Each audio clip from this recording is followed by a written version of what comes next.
राधे राधे महाराज जी। महाराज जी, मेरे सारे काम बिल्कुल आखिरी तक पहुंच के रुक जाते हैं। महाराज जी, ऐसा क्यों होता है इन परिस्थितियों में? पूर्व पाप। पूर्व पाप हमें असफलता प्रदान करके दुख का अनुभव कराता है। पूर्व पुण्य सफलता प्रदान करके सुख का अनुभव कराता है। अब उन पूर्व पापों को नष्ट करने के लिए तप करो, भजन करो, व्रत रहो। मान लो महीने में 2 व्रत रह जाओ एकादशी के, और खूब नाम जप करो, कुछ स्तोत्र पाठ करो, तीर्थ याटन करो, जिससे तुम्हारे पाप नष्ट हो जाएं, तो वो तुम्हारे को सफलता प्रदान करेंगे। नहीं, पाप ही असफलता प्रदान करते हैं।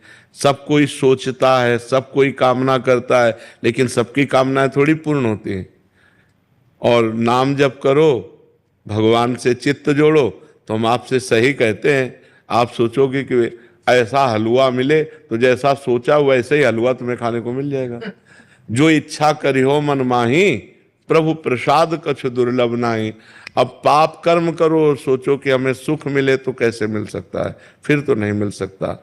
जो इच्छा करी हो मन माही, हरि प्रसाद कछु दुर्लभ नाही। अगर खूब भजन कर रहे हो तो जो इच्छा करोगे वो प्राप्त हो जाएगा। अब भजन नहीं, तपस्या नहीं, व्रत नहीं, साधना नहीं, तो फिर किसके बल से कामनाओं की पूर्ति चाहते हो?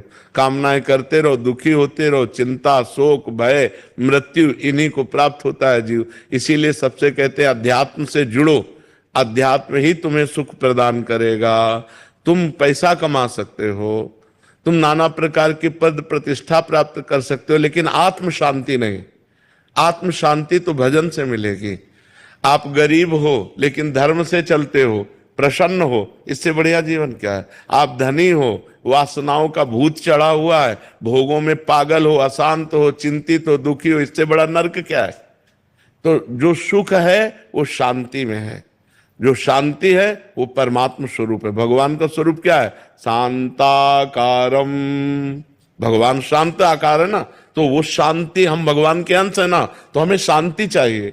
भगवान क्या है? आनंद सिंधु सुख राशि। तो हम आनंद चाहते हैं, तो आनंद भोगों में नहीं, भगवान में है। भगवान का नाम जप करो, भगवान के चरित्र सुनो, और बड़े बूढ़ों की सेवा करो। ये बात सब अपने दिमाग में रख लो।